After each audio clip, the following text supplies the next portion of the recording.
Hi, and thank you for joining us for Mastering the Next Generation of Nevada's Science Standards under the Next Generation Science Standards. My name is Francis Vigent. I'm CEO here at KnowAtom, but my background is as a high school math teacher and also as an elementary and middle school STEM specialist. So I've been a part of KnowAtom for a better part of 10 years and had the opportunity to teach almost as long.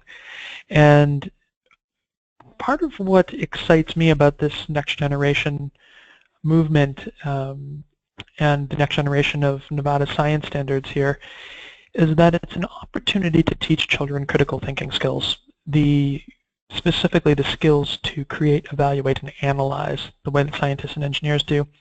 And when you think about that, our enthusiasm as an organization here at KnowAtom is that we can teach those skills by putting students into the role of scientist and engineer, creating that opportunity for them in the classroom on an everyday basis so that being a scientist or engineer is really the mode of instruction, which aligns really well with the next generation science standards and really what the next generation science standards put forth as a next generation sort of inquiry environment where the students are experiencing opportunities to engage those practices as scientists and engineers. So when you think about things like curriculum materials and professional development, as an organization, KnowAtom creates those things in alignment with the next generation science standards, but really it's to support rigorous instruction in the classroom and create the opportunity for teachers to deliver effective STEM instruction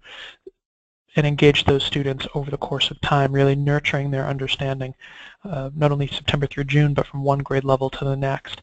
So as we go through this webinar, I think it's important to consider that mastering the next generation science standards really has many facets to it, that Nevada has a unique advantage in that Nevada did not change the next generation science standards the way that several other states have, and which will produce a lot of grief for folks who are in those other states.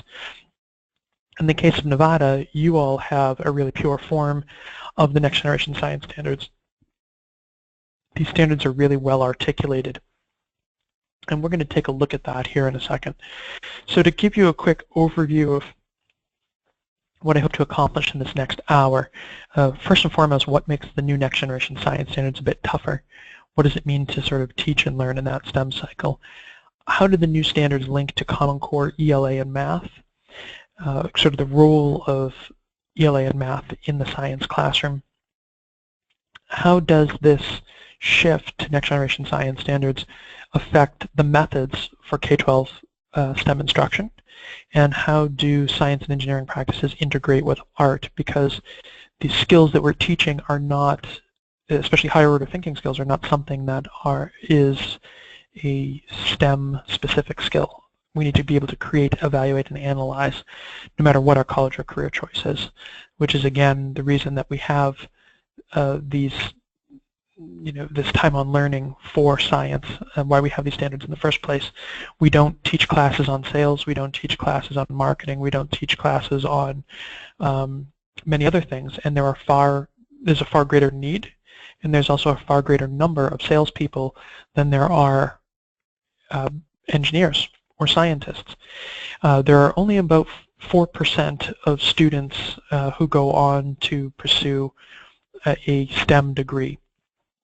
And the rest of the students are in some way supporting STEM innovations, whether that's as salespeople or marketing people, whether they're tradespeople, whether they're investors. So any career choice has an opportunity to interface with innovation and actually support innovation, particularly STEM innovation, by learning science in the classroom. But furthermore, the sort of skills and knowledge that students develop as a result of the science classroom make them scientifically literate and really equip students to think critically about the reasoning and opinions of others, which is really a vital skill whether you are buying something from a store or deciding where to go on vacation, or participating in a STEM supporting career, or as a STEM sort of technologist. So really, really foundational. And I hope you realize as we go through this that really the common point of all of this really has to do with thinking. So the next generation science standards are first and foremost helpful because they really spell out the nature of science and engineering. And that will be particularly useful in Nevada, where now we have a definition of what science is, what engineering is, what its relationship is to knowledge, technology, and math. To put that out there for you, science under these new standards is knowledge from experimentation. Or the role of a scientist, someone who engages in science, is to ask questions and to answer those questions by developing experiments which yield data and allow that scientist to reflect on a hypothesis about how that question is answered. And that's how we come up with evidence-based reasoning, because we can use the data we gather as evidence for our reasoning as to whether or not the question is answered in a specific way. That's what yields new scientific knowledge. Engineers, as defined in sort of these next generation science standards, solve problems. They identify and solve problems. They solve those problems by conceiving of potential solutions, prototyping those solutions, testing the solutions, gathering data about them, and then, of course, forming an evidence-based conclusion about whether or not that solution actually solves the problem. So engineers use scientific knowledge, use their scientific knowledge to solve problems. And when they do solve a problem, whatever they have designed is scaled as technology. That's what it is. So engineers are not only engaging in building physical things. And the thing is that it's really engineers they're not engaged in building really at all. You think about a construction worker as being a builder. They're following plans. Engineers don't follow plans. Engineers actually create plans. So an engineer in sort of a building situation is more of a a technical architect in a sense. But really, I don't, can move away from the building analogy entirely. An engineer could be creating a quality control process, which is not even physical. It's a process. When you think about technology, oftentimes people will think about things that are electronic, but in fact, simple machines are technology. Wheels, the use of an axle, the hinges on a door, doorknobs, all these things are technology. Door stops are technology. They solve problems, they're engineered. Now those are physical things. A non-physical thing might be a software program. Software engineering, software solves a problem, maybe computing grades quickly, storing them, paperless file systems, and so on. So technology helps scientists answer and ask as well as answer new questions, or to be able to actually develop experiments and gather data around existing questions and hypotheses. And we see that a lot with space exploration. Probes are sent into outer space, and questions about Pluto have existed since the dawn of time, at least as long as we've known about Pluto. And the thing about it is, or Mars or any of these other planets, but until we can get a probe there, until we can get something to actually, the engineers have solved the problem of actually getting sensors to be able to collect the data that is needed for the scientists to be able to answer that question, then the question goes unanswered. And in fact, once we send probes someplace, oftentimes we notice things or become aware of things that we weren't aware of before, so that generates new questions, or so on. So this is a kind of cycle. It's really a STEM cycle, and math is at the center of it all because, and this should be reflected in your next generation science classrooms as well, that math is a tool to quantify, and that's key. The next generation science standards really are the scientists' science standards. They're very true to the discipline in the sense that qualitative observations don't really cut it. It's important to be able to quantify, and that means measuring, capturing something specific. And then beyond that, to be able to analyze it with the use of mathematical operations, things like mean, median, and mode. And then, of course, communicate that, isolate the important information through the use of analysis, maybe finding the difference of an average, and then use that information to actually communicate a claim and back that claim up with evidence and reasoning.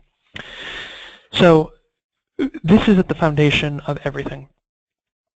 In the case of Nevada, currently, well, we're kind of in this classroom implementation phase right now, and this is something that has, started 3 years ago in some respects, but district implementation was supposed to have happened last year. Classroom implementation was supposed to have happened this year, and when you think about what that means to implement these standards in the classroom, it's unlikely that most classrooms have been able to implement the next generation science standards in their classroom in Nevada this quickly. The reason being is that, aside from our resource base, there are not very many others that are NGSS aligned already. A lot of them claim to be, but they're sort of, discrete resources that somebody still has to kind of knit together. So the only way that folks would be able to really implement would be to take what they have existing and try and make it NGSS aligned. And that's quite a cumbersome task, especially if you start really following the peak alignment criteria and articulating units September through June, and then, so horizontally and then vertically. Especially with the idea of bringing that STEM cycle to life that we just discussed. So if you are behind the 8 ball a little bit, you're probably not the only one, but it's something to kind of think about that, this year was intended to be, full implementation in the classroom, and, I'm sure that people are realistic about the fact that this is not an easy process. Now, one of the great things about the way that Nevada adopted NGSS, even though they're called the Nevada Academic Content Standards for Science, they are indeed the same as the NGSS. So here's a standard. It's really a performance expectation in the 3 foundation boxes that support it, or the 3 foundations, the 3 dimensions of NGSS and the different elements here. And you'll see when compared to the original NGSS, they're identical. Nevada, because some legislative rules, can't adopt sort of something other people adopt. They have to kind of call it their own and then adopt it. So that's why it's, the Nevada Academic Content Standards for Science, not the NGSS. And that's fine. So aside from some coloring differences, they're identical. What I want to point out, though, and I'll just use this particular one because the colors are a little brighter. So these 3 dimensions and that performance expectation are really key. The science and engineering practices dimension is a skills dimension. Those are the skills that students need to develop in order to be able to develop and use the disciplinary core ideas. The disciplinary core ideas are the content of the standards. When students are accessing the content and developing and using it with their skills, they are able to observe cross-cutting concepts. So if you can picture the sort of science classroom as a place where that is happening, so the disciplinary core ideas are the context, and students are working with those through a problem or question. They're going to be observing how that content interacts and how it behaves in a system sense. And then that means that they are going to have an opportunity, again, depending on how you structure the requirements of students in that context. If you structure the requirements properly, they are going to be able to attempt to develop a model to describe the movement of matter among plants, animals, decomposing the environment in this case. And so through that attempt, students are going to have an opportunity to learn the expectations, practice the practices, and also engage in the process or processes of science and engineering. And that's really key because the processes are just as important as the practices. They serve a different purpose, and one of the places people get kind of hung up here is on the idea that science and engineering aren't linear, and they don't follow a prescribed method, and so on and so forth. And that's kind of half true. And a lot of people will kind of hear that and oh yeah, and sort of baby out with the bathwater. But again, like I said, it's half true, and I'd like to explain why. So science, anytime you're extending knowledge, you're extending into an unknown. That's the very definition of extending knowledge, right? You're going from a place that's known to a place that's unknown. So something that's unknown is by its very nature unprescribed. However, the way that you venture into the unknown is logical. And so what you want to do is you want to help students be able to use logic to go from a problem to an evidence-based solution, or to go from a question to an evidence-based conclusion about a hypothesis. And logic is incredibly useful. Computers, we can type on computers and put anything we want into Word or whatever. You can search any website you want. The computer is functioning on logic. However, what you do with it is entirely up to you. And so there's sort of this, overly simplified sense that all processes are, the process within a science or engineering context means that the discipline is linear, and that's really not the case. To make that argument is the same as saying that we don't step forward, because to step forward means that you always walk in a straight line. It's kind of ignorant. And so if you expand a little bit further that concept that yes, we step forward, but we step in nuanced ways, and we can go anywhere we want, and curve and linear patterns and so on, things that have no pattern whatsoever. It requires that sort of stepping process.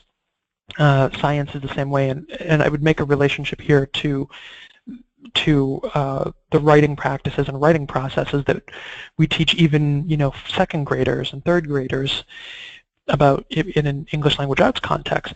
The practices of writing are things like word choice, voice, tone, sentence structure, punctuation, so on. Those are all tools that you need to master in order to engage in writing as a writer, or as a literate citizen. In order to go from an idea to a published work, you not only need those tools, but you need to work within some logical framework to go from that idea to the work. So in an ELA context, we often hear, or teach even, writing processes, or the writing process, where you go from brainstorming to drafting to peer review and editing and revising and perhaps redrafting and re-editing and so on. So there is somewhat of an iterative nature to this, but eventually the product is a high-quality published work.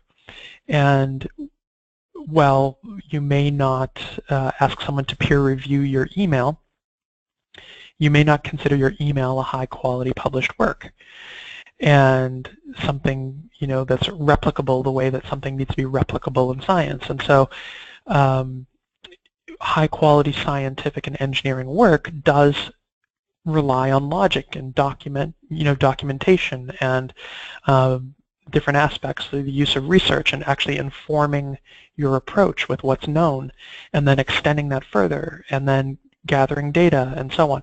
So it is, the idea that an activity can happen before a concept, the idea that, students are going to just read something and then, carry out some kind of culminating activity or whatever, that's sort of a thing of the past. And I'd like to explain why.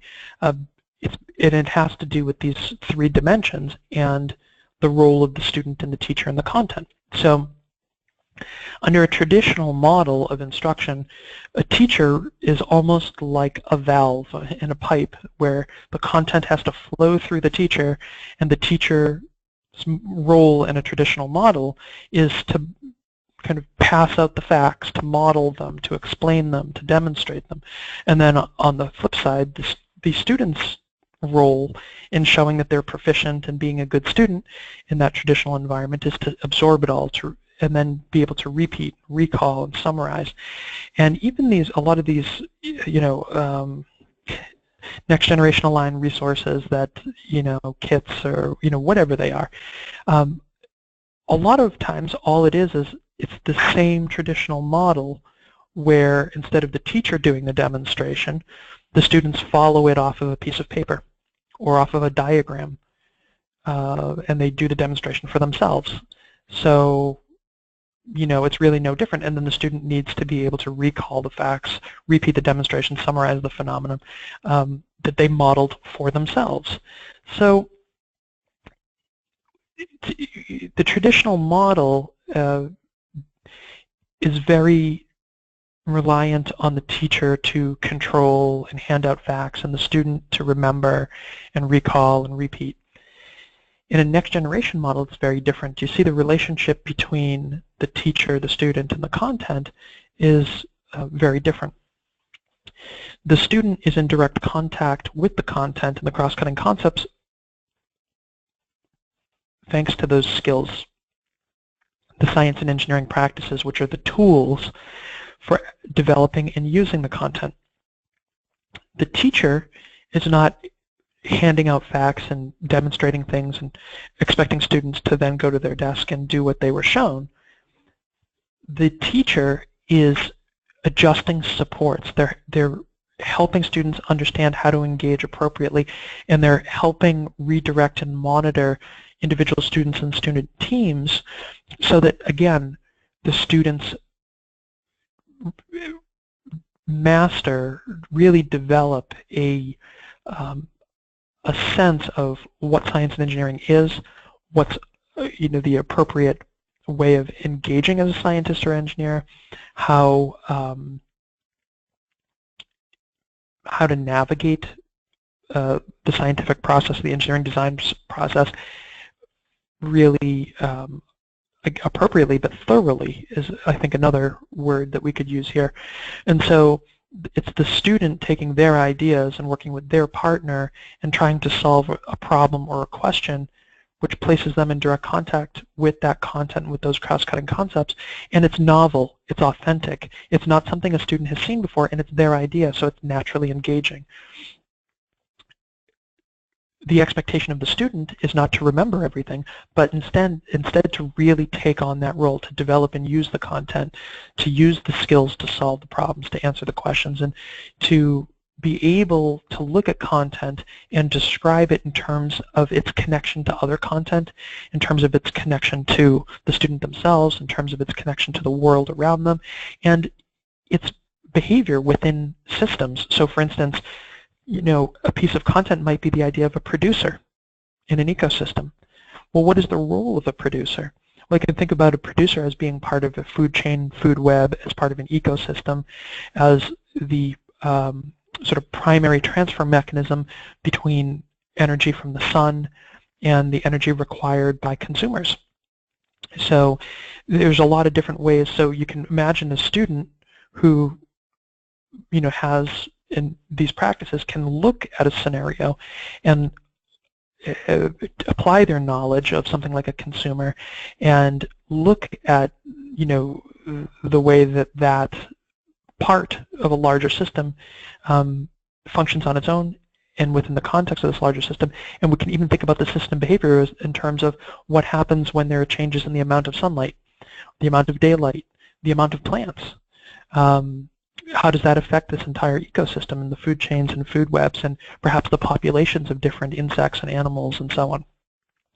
So that's a very different requirement than what you would see in a traditional model where simply a student might be asked, which of these organisms is a producer?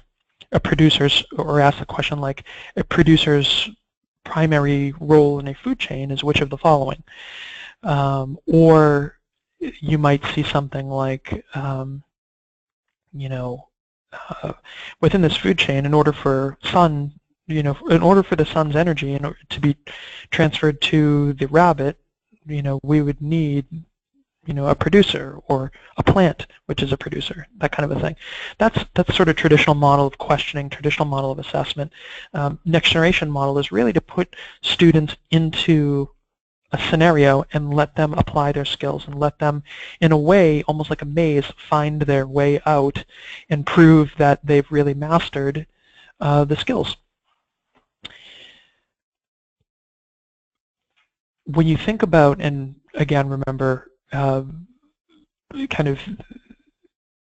when you think about the Nevada academic content standards for science, even though they look like this, they're interchangeable with the original documentation, which looks like this.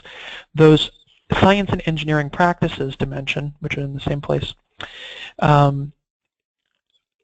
they are the skills considered to be specific to the discipline. So this is what they are. These are the skills that students have to internalize as tools. So they have this kind of toolkit of science and engineering practices. So it's not the teacher who has to ask questions and define problems, but the student. So we could go down this list. So the student has to be able to identify and ask questions within the context of science and within the context of engineering, define problems, not only use a model but develop one, and not only carry out an investigation but plan one, not only interpret data but analyze it, use their mathematical and computational thinking, construct explanations for science and design solutions for engineering, engage in argument from evidence, obtain, evaluate, and communicate information. All of these things are things that students are going to be expected to do in a novel context that is not the result of direct instruction. So the idea that they've planned 3 investigations all year is inadequate. That they've been shown how to plan an investigation is inadequate. A student needs to have planned investigations on a kind of everyday basis so that they have really mastered that as a skill, which they can then use, whether or not the investigation that they need to plan is one that they have done previously. Okay, really important distinction there. And that's true of students at the 2nd grade level. It's true of students at the 5th grade level.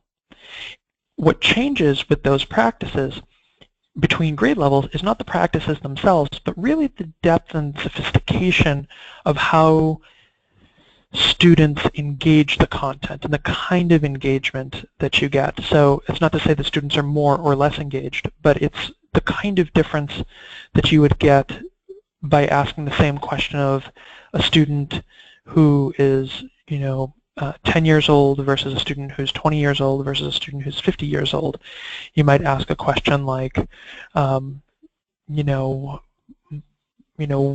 is most important to you, or what do you hope to gain by learning or by going to school. And if you ask a student at 10 years old or 20 years old or 50 years old what they hope to gain by going to school, the perspective changes and the level of sophistication changes and the depth of the answer changes, because that's sort of the function of having experienced, become more experienced and sort of gained more perspective over the course of time.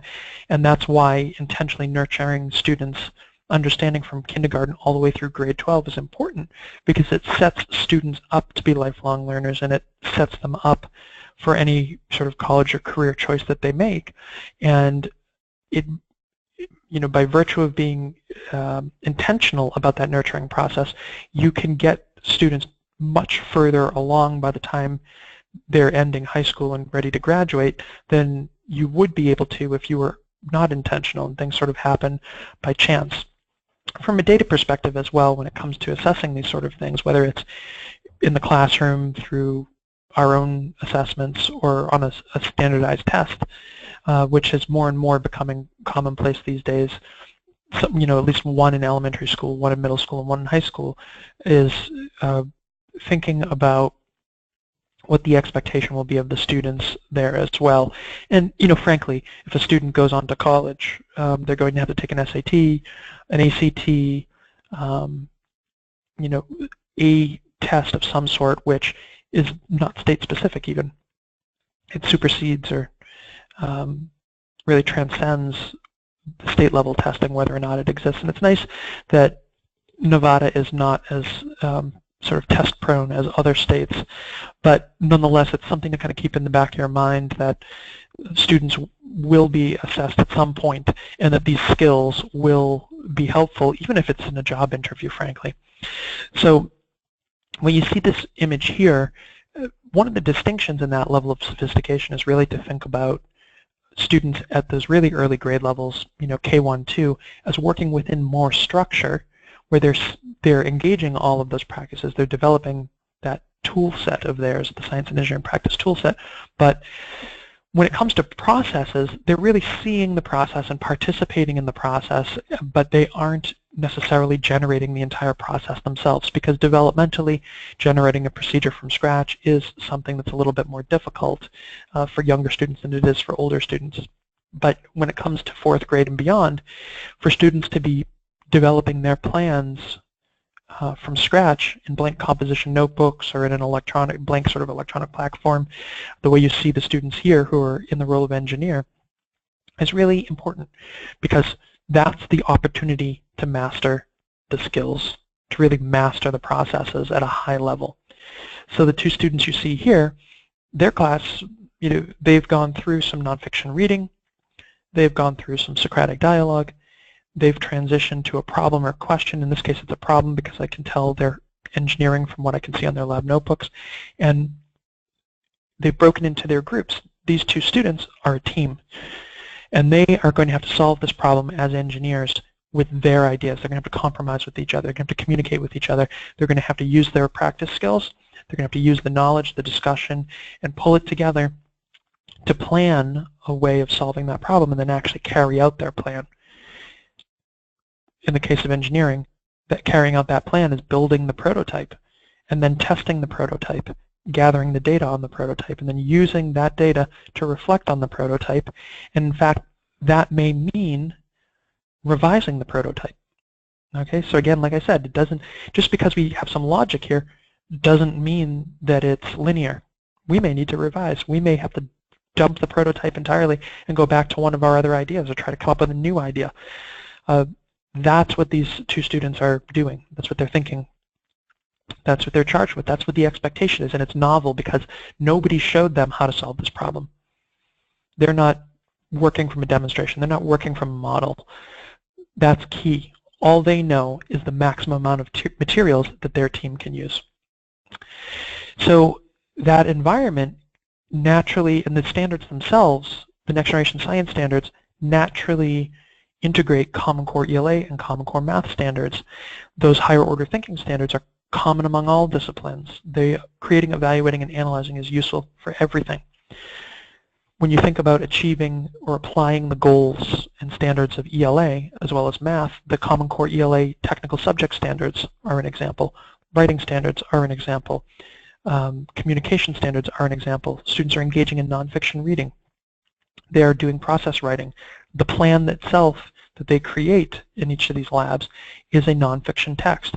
All of that is applied Common Core ELA standards within Science Time on Learning. Flip side, you have Math Common Core State standards.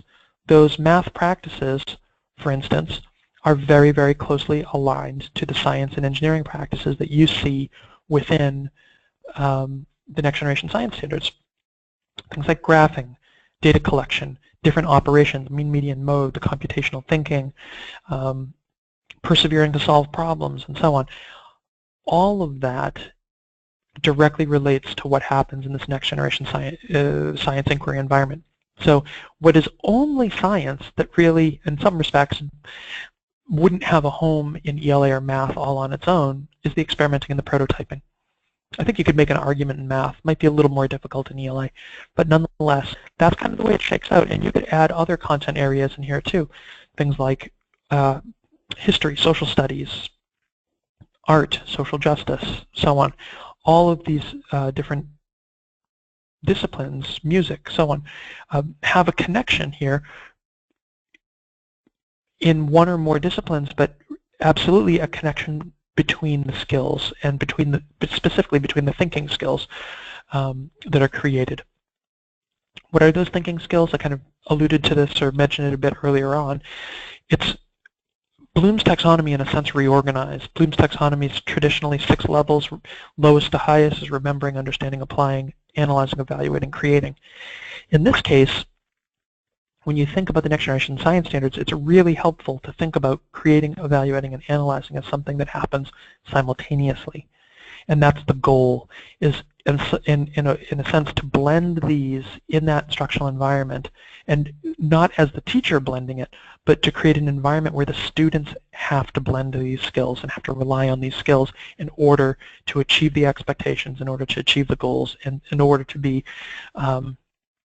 you know, I guess to say successful, but in a sense to progress. Because if a student can progress on a lower order thinking skill, like just remembering, then they really haven't learned anything of value. It's nice to know the facts. You need to know the facts of things, but frankly, you only are going to be able to perform the expectations of you as a citizen, as a scientist, as a student on standardized tests, whether it's an entrance exam to college or one at a state level. If you can only perform the expectations, if you can create, evaluate, and analyze, you might get by with some applying. But one of the things we see more and more in communities is that in urban communities there's this unfortunate focus on remembering and understanding, and it becomes a reach goal for many folks to be able to get students to apply things. So what happens is they sort of wallow in low performance. In other cases, in communities that don't have some of the socioeconomic challenges and scale challenges that urban districts have, some of the most wealthy elite districts have the same sort of problem. What happens is that students get tutors, they get SAT prep, and they get all these sort of things, an AP class and so on. Students just want to know what's the right answer so that I can remember it, and when I'm asked this question, I can give the right answer. The bottom line is, and even the AP classes and AP exams and assessments are moving towards this, that it is no longer about remembering the right answer. It's about being able to perform expectations and use the right knowledge in order to answer a question or solve a problem. And that's really vital, really, really vital. It's what's called performance-based testing. It's performance expectations. That's why the next generation science standards, although it says science standards, really aren't standards, they are performance expectations. And that's an important distinction. And it comes from really a focus on creating, evaluating, and analyzing as being, central, I guess, to the requirement of, essential to success, frankly. So what that looks like in terms of assessments, I'll give you a couple of state examples which you could model your own classroom assessments after. I know if you take a look at any of the curriculum samples that we have available online, you can see assessments that follow this type of pattern as well. And you can find those at KnowAtom, KnowAtom.com. Check at the top, it says curriculum.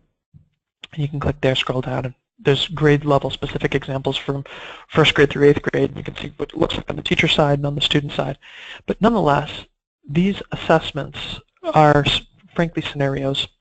This is an example from the New England Common Assessment Program where they have developed an inquiry portion of the test, and this is a test produced by Measured Progress. The whole point here is to give students a scenario that they can extract information from, that they can analyze, that they can then form an opinion about. In the case of the New England Common Assessment Program, students actually, in the state standardized test, carry out a procedure, gather their own data, and then use that data for a series of subsequent questions. So what you see here on the right would be using information that students gathered from sort of an actual inquiry activity, and from the scenario, and this sort of layering of questions related to the same scenario is a way of teasing out all those different dimensions, the different elements of each dimension, and getting the student to really be able to demonstrate the performance expectation. And so what folks in Rhode Island and Maine and New Hampshire and Vermont who choose to continue with the New England Common Assessment Program as it becomes aligned to Next Generation Science Standards are going to have to expect that there's going to be less of the type of questions that you see on the left of your screen. You know, when a clear ice cube melts, which of the following of its characteristics changes? If a student can just remember that color, odor, and shape can change, but weight not necessarily, it doesn't change because mass doesn't change, then they would get the right answer. And same thing in number 2, if they can remember that a reflection is simply all of the light being bounced off of a surface versus being allowed to pass through it or absorbed, then they would be able to get the correct answer to number 2A. Those sort of questions go away, and they should go away in the classroom as well, because it only requires remembering, maybe understanding, could be a little bit of applying, and instead that content is going to be reflected and teased out through these more complex, really, in a sense. It's more thought-provoking or more thought-required sort of ways of assessing, which you see on the right. Identifying the materials that Claire and Thomas used for the walkway investigation, explaining how those materials were appropriate model to show how frost heaves form. And the key here is how. In any next generation science assessment, really how and why are the key elements of questions. So that means that there's going to be a lot of constructed responses. That means that students have to go on a hunt for the right information. They have to take what they know and extend it. They have to use what's given to them and reason from evidence that they're able to extract. And an example of how that's being employed in the District of Columbia, so Washington, D.C., starting in 2016, May 2016, D.C. has put into place a standardized test that assesses next generation science standard instruction and student mastery of the next generation science standards at the 5th, 8th, and the high school level through biology, kind of like a grade 10 level. And when you see this test, this particular test is done online or on computer, and it has a lot of familiar components to what I was showing you earlier. There are what's called selected responses, that's multiple choice, a constructed response, which is sort of your open response, and then something called a technology enhanced item, which is like a drag and drop. And I'll show you what that looks like in a second. But the content of the kind of questions is very similar to what I just showed you in Rhode Island, and that assessment I just showed you in Rhode Island predates the next generation science standards by a couple years. Even the earliest documentation kind of predates it by a couple of years. So the big takeaway here is that there's no reason that instruction cannot create, the instructional environment cannot create a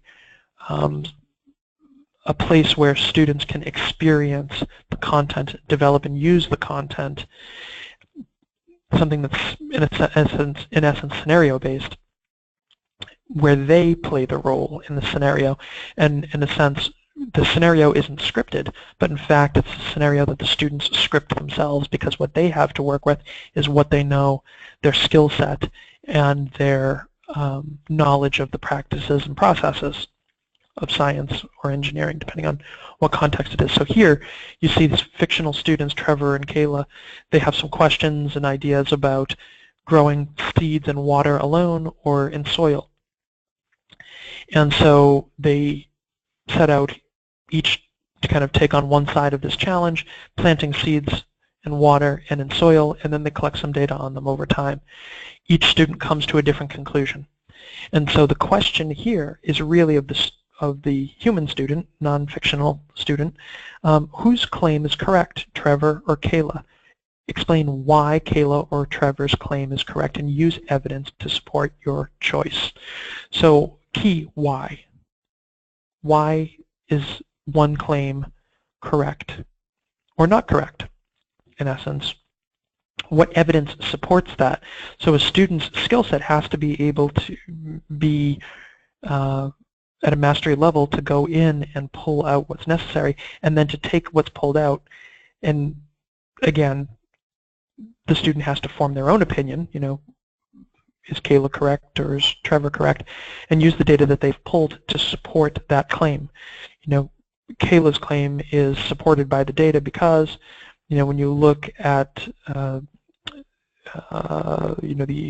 at week 4, the stem height was, 2.3 centimeters greater than the stem height of soil alone. And so, we can see that the seed that was grown in water versus soil actually, at least grew faster, if not taller, both faster and taller over the course of 4 weeks than the seed that was in the soil. And then, there may be other opportunities to extend that. So for instance, perhaps that was an anomaly. We only did one trial over 4 weeks. Perhaps if we were to plant multiple seeds, we'd find that, this is dependent on the seed. Maybe they all vary by just a few centimeters in this time frame. So nonetheless, that is a very higher order engagement with the content, something that's very different from a fill-in-the-blank multiple choice of yesterday, whether it's something you create yourself or something that becomes part of the state assessment. I mentioned things like technology-enhanced item with something like this where students would take pictures of organisms and drop them into their place in a food chain or food web. That's something that you can only really do on a computer unless you have photo cutouts. There's also a constructed response here, though. Explain how the model or where the model shows the shortest way that energy travels from plants to get to the fox.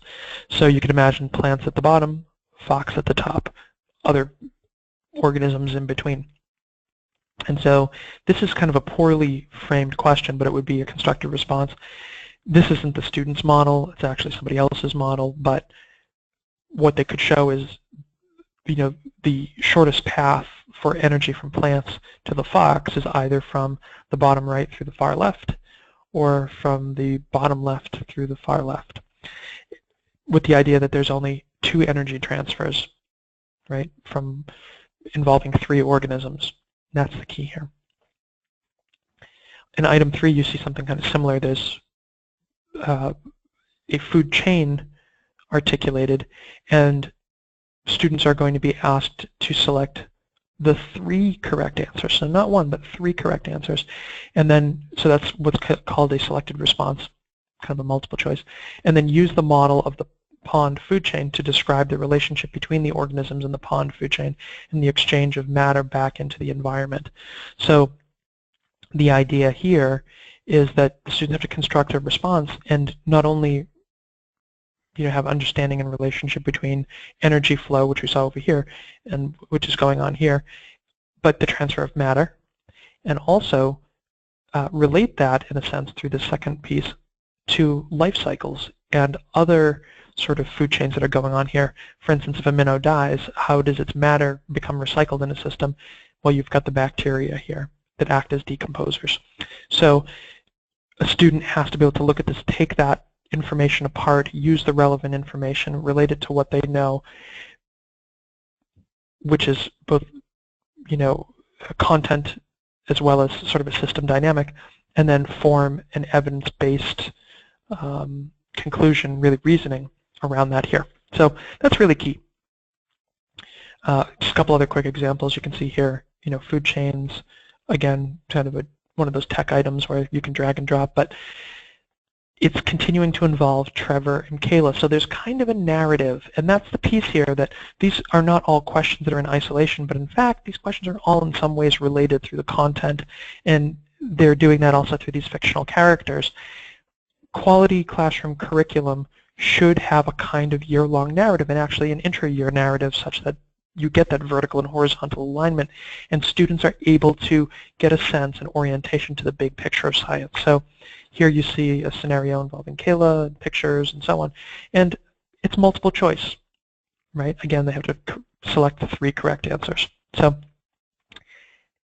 keeping in mind that there are models to assess the types of skills, the content, the cross-cutting concepts that are part of those foundation boxes which you see in the new Nevada science standards. And so whether or not a next generation science assessment comes into play at the state level, and whether there's accountability metrics or any of that attached to it, you can learn from these examples in terms of the expectations of students in this environment, whether or not it's high stakes. I mentioned earlier about the connection to Common Core, ELA, and math. Here's some just real quick examples.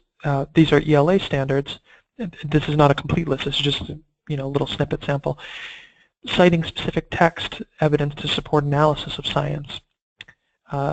Summarizing text distinct from prior knowledge, following precisely a multi-step procedure, which is really important to recognize that the moment you give a procedure to a student, they're not engaging in science. They're actually engaging in ELA. I'm not saying that you should do that. I'm saying that you're not doing science unless the student is actually planning the investigation, creating the multi-step procedure, and then when they carry it out precisely, they're actually engaging ELA at that point. Expressing information visually, distinguishing facts, reasoned judgment from research findings, and being able to identify speculation in a text. All part of debriefing. When you have different students in a classroom with different ideas, all executing those ideas, you have different results. And then what's great is with evidence-based reasoning and those evidence-based conclusions that students have developed, they can then academically argue their point in a class setting, which is huge. Common Core math practices, making sense of problems. So these are the practices from Common Core related to math, which are, again, hugely important in that next generation inquiry environment in Nevada classrooms. The making sense of problems and persevering on solving them, reasoning abstractly and quantitatively, constructing viable arguments, critiquing the reasoning of others, modeling with math. And by the way, a procedure is modeling with math. That's something that I hope isn't lost, but important to recognize. Using appropriate tools strategically. Processes are tools. Attending to precision, making use of structure, expressing regularity and repeated reasoning. All of these things are Common Core math, but they're enhanced, applied, and reinforced within the context of a next generation inquiry environment if it's done properly. What does it mean to have a proper, effective STEM classroom, really STEM instruction? We have a definition from the National Research Council. Effective science instruction capitalizes on students' early interest and experiences. It identifies and builds on what they know, and it provides them with the experiences to engage them in the practices of science and sustain their interest. And what that means is starting early is starting in kindergarten, pre-K, following the child all the way along. Identifying and building on what they know is that intentional scaffolding from September through June and from one grade to the next. When you have intentional scaffolding, when you have curriculum that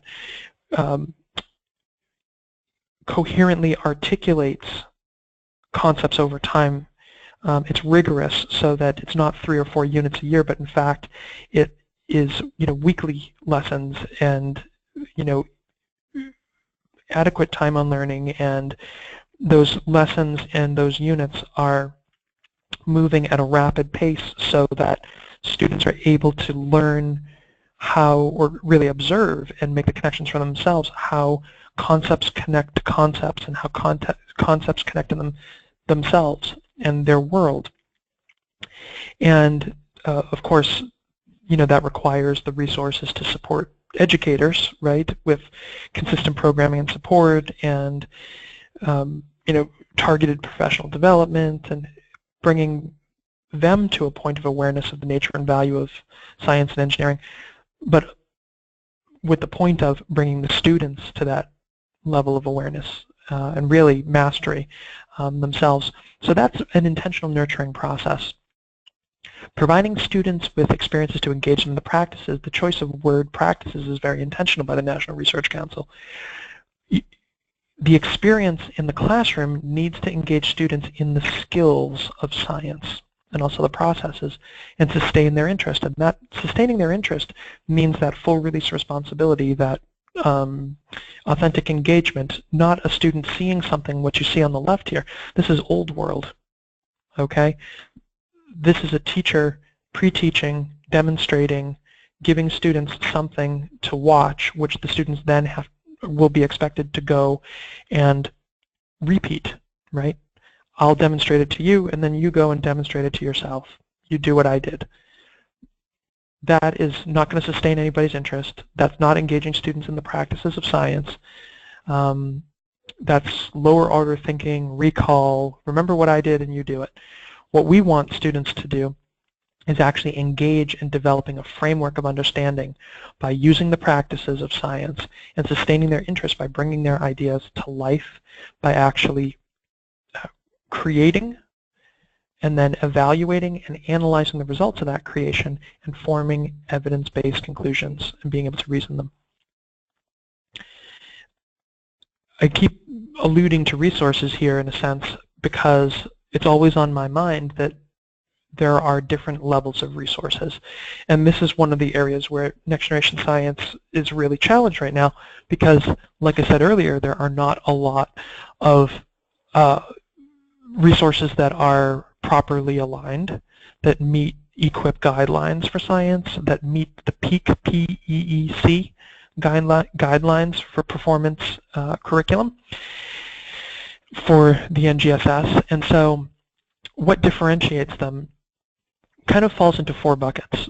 There are those resources which are awareness-ready resources. They are the kind of resources that companies produce to just kind of give a flavor of how they use science or engineering in their work. The kind of resource that museums produce to kind of help people understand, hey, what is engineering? What does an engineer do? So as a result of engaging in that kind of 1 or 2 page lesson plan, the awareness ready resource, or the workbook of worksheets and binder of worksheets or whatever, it brings students to a point of being able to raise their hand and say, hey, here's what an engineer does, or here's a way that electricity gets used. But what it doesn't do is it doesn't equip the student to engage in engineering. It doesn't equip the student to be able to use the concepts to solve a problem outside of the context of that awareness activity kind of a thing. A little bit beyond that, you have things like textbooks. Textbooks are knowledge-ready resources. They teach students, not only in a sense making them aware of, hey, an engineer solves problems, but they will help students become knowledgeable about what problems engineers have solved. How did an engineer solve the problem of stopping flooding in a certain, river basin or whatnot, or engineering team or company or whatever, explaining all about scientific discovery. So knowledge ready is really backward looking. It's something that can be static in a textbook. Now that's textbook can be an electronic textbook, whether it has paper pages or an electronic touch screen, connects to the internet and spins around and blinks and whatever. That is a knowledge ready resource. A performance-ready resource is something we often associate with kits, and the kind of kits where you have a bin and you use it, you get 3 of them a year or 4 of them a year, and there's a whole bunch of activities around this little set of materials, and so students learn, okay, so rocks have different levels of hardness, and so if you want to find out how hard a rock is, you have to do a scratch test. And here's how you do a scratch test. And so the students all do scratch tests, and they test a bunch of different rocks, and they find out they all have different hardness. And that's, oftentimes right now, the state of next generation science alignment, as it's called, is oftentimes an old resource. And, there's some really big name folks with some of the largest exhibitions at National Science Teachers Association, other shows where they call their resources, next generation aligned, but frankly all it is the same sort of kit of resources with the same bunch of activities, sort of sheets, fill in the blanks and whatnot, and the words pasted there, cross-cutting concept, disciplinary core idea, and so on.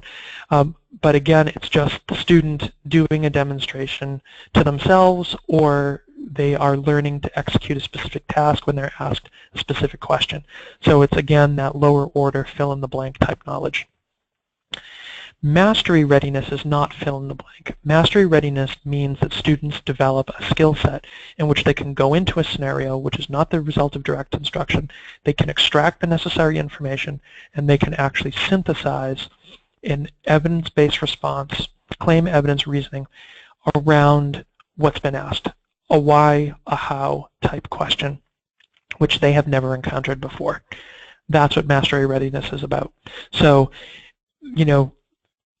where a performance-ready resource like one of those kind of reformed kits that are out there, might be saying, you can build a circuit like this and then, place different items in here to see whether they're conductors or insulators. Mastery readiness would say, hey, John's an electrician, and he needs to build a circuit in order to transfer, or he needs to transfer electricity from here to here. Which materials would be best for John the electrician to use in order to transfer the electricity from the the wall outlet, or from the pole to the house and to the light bulb and the toaster, or so on. So it's much more about students looking at a scenario and being able to take it apart, look at the available resources, and make evidence-based, well-reasoned conclusions. Another one, that's maybe a little bit more practical is, another person. It could be, Jane the contractor who's building a kitchen, and there are different. It may be an industrial kitchen, and so many thousands of, orders are placed for that, in that kitchen each year, and so the kitchen needs to be very durable. There might be a definition of durability, and then there are different types of countertop materials that can be used.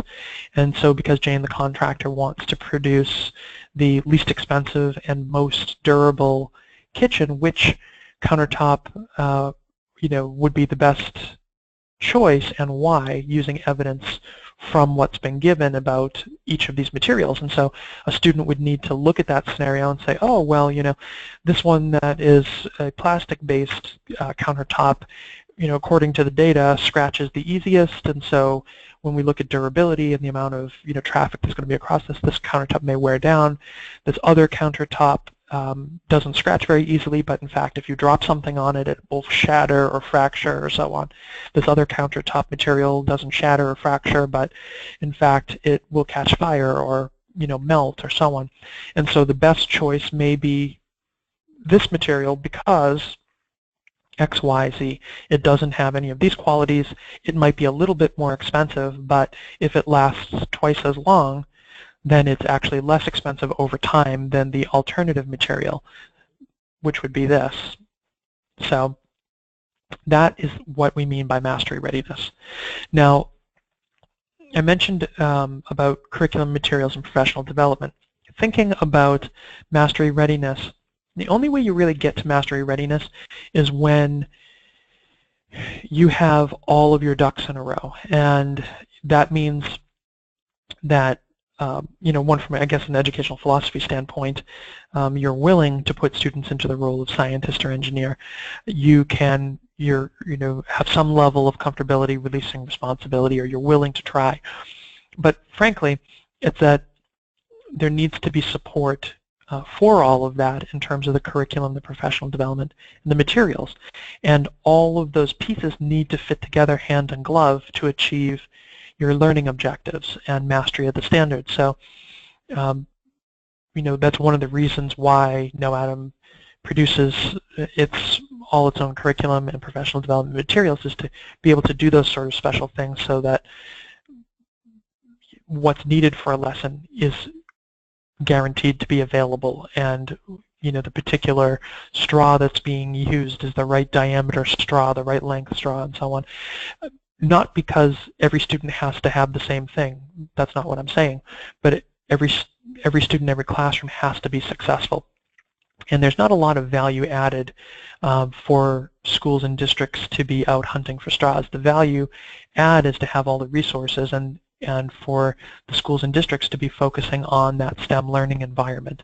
And that's key. That STEM learning environment really needs to be focused on redirecting, monitoring, and interpreting the expectations, holding the expectations high, and really creating a culture of critique. And that's a big point of connection with the arts.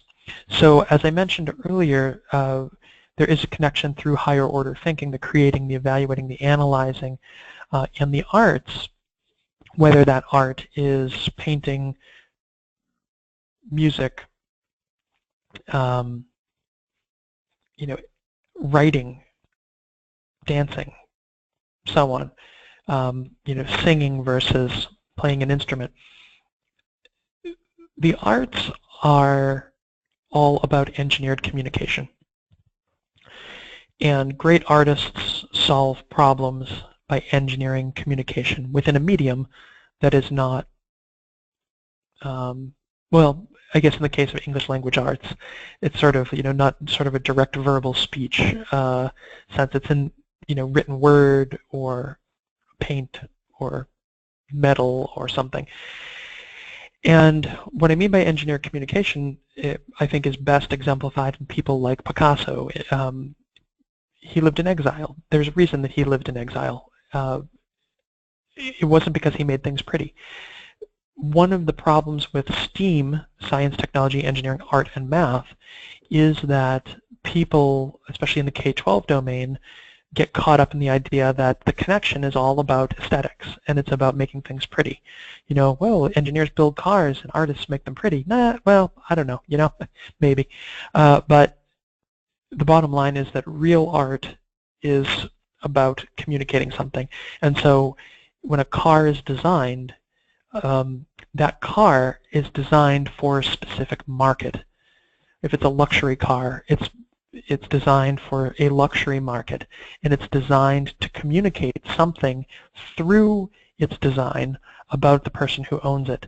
And that's the reason why the person who owns it chose to buy it, because it's actually sort of a symbol of luxury. It's a symbol of a specific type of luxury, and it makes a statement about them and their lifestyle, which other vehicles don't make.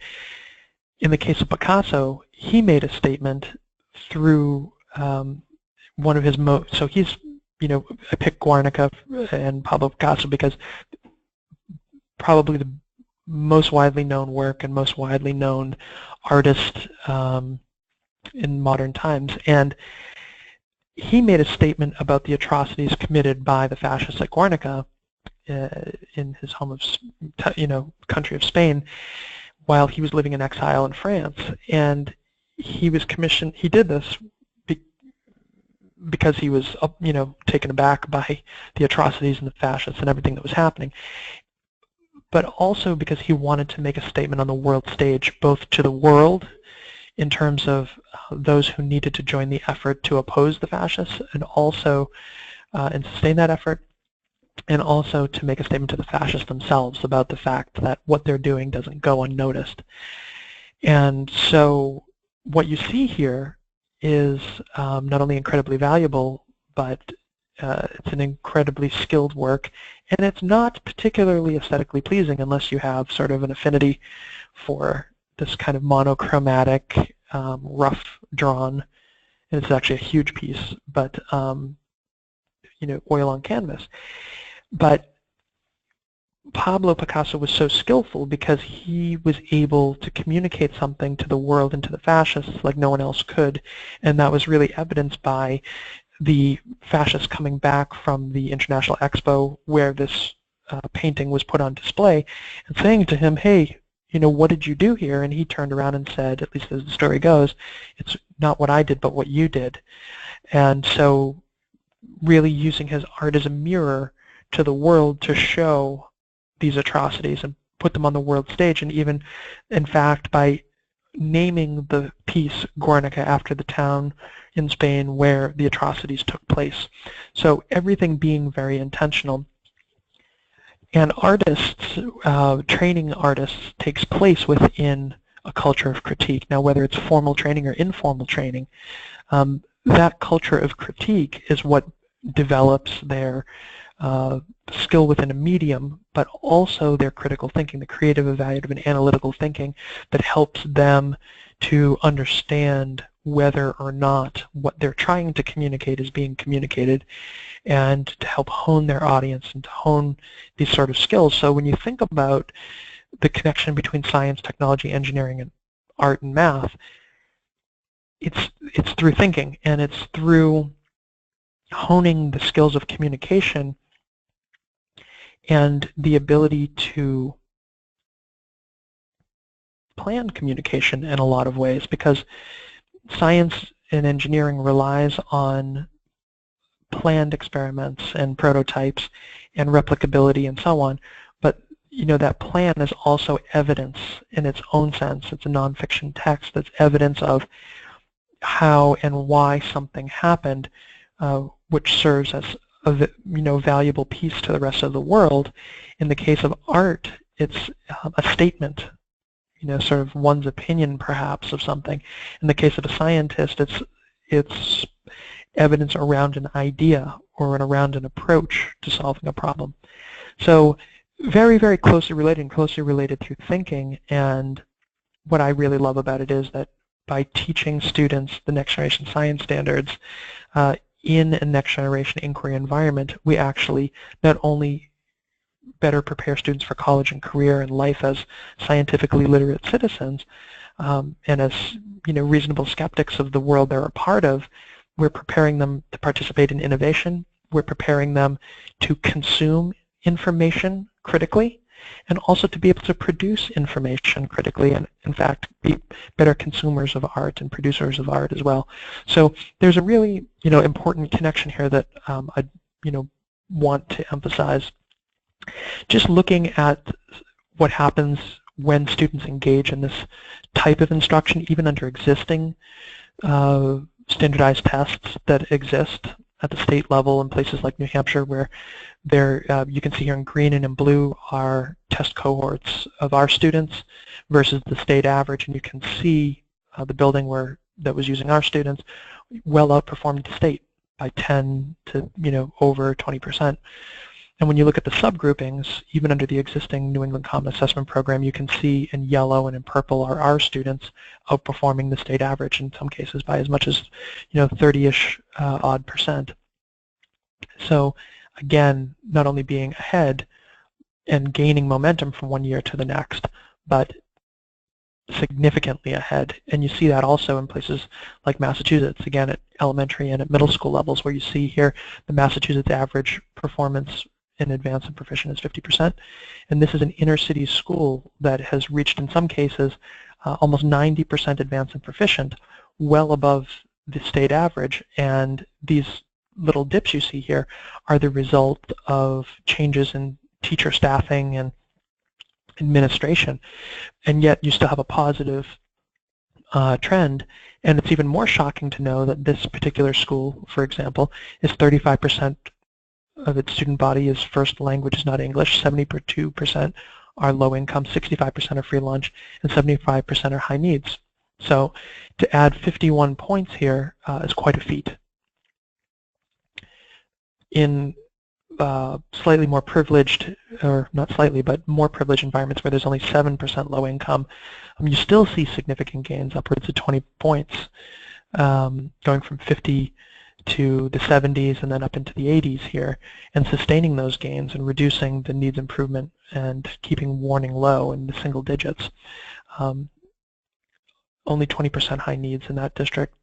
And then again over here, you see positive trend, improvements. Again, you have little shocks here and there, but the trend being down, keeping those warning students down, reducing needs improvement. This is one of the, this is the top elementary district in the state and school in the state where, again, they get improvements, reducing the needs improvement, increasing advanced and proficient, and nearly doubling the state average, which is only 50% again, to be around 90%, 89% advanced and proficient. Even in the most needy of circumstances, where you see here a middle school is only 4%, putting a framework of robust resources in place, articulating, teaching the practices, the processes, getting the students' skills up, articulating unit orders in such a way that students are getting that release responsibility but also are able to make connections between lessons and units. You see movement from only 4% proficient to 28% over the course of 2 years, 2.5 years. So really dramatic, 54% down to 27%. And I guess what I want to point out here is that the there's gains to be made, but to be able to cut from 60% warning and failing students down to 27% and add to the advanced and proficient in that way in an environment where 64% of the students' first language is not English, 95% are low income, 87% are free lunch, 97% are high needs, is huge. It's huge for those students, it's huge for the school, and it's huge that it's possible. And that's the thing, is that the next generation science standards make a world of opportunities possible. And you can see here within the subgroups how that comes together. So I will leave that there. You can see they all hit their state targets are in red, and then accountability points were awarded for each of the categories, even for approaching the target as closely as they have in all these categories. There is a second webinar in this series. If you are interested, please check out Strategically Implementing the NGSS, which is going to be relevant to your work in Nevada this year if you have not already engaged in implementing. And if you are engaged in implementing, to perhaps better understand some of the challenges that you may face in the future or maybe facing presently. If you have any questions about any of the things that were discussed in this webinar, feel free to reach out to Marianne DeLacy, our STEM curriculum specialist at mdelacy@KnowAtom.com. You can also forward a question on to her. For me, my name is again Francis Vigent. Be happy to reach back and answer any of your questions. You can also access the free sample curriculum and readers, these teachers curriculum and sample student readers at KnowAtom.com/curriculum. What you'll download there is approximately a month's worth of content. There is a free case studies available at KnowAtom.com/results. And you can stay connected with us by subscribing to our free blog, KnowAtom.com/blog, following us on Facebook, Facebook.com/KnowAtom, or on Twitter, at KnowAtom is our handle. There are additional free live and on-demand webinars and other ebook and innovator resources available at KnowAtom.com/resources. I greatly appreciate your time today, and I wish you luck as you are implementing the next generation of Nevada's science standards. Thank you. Bye-bye.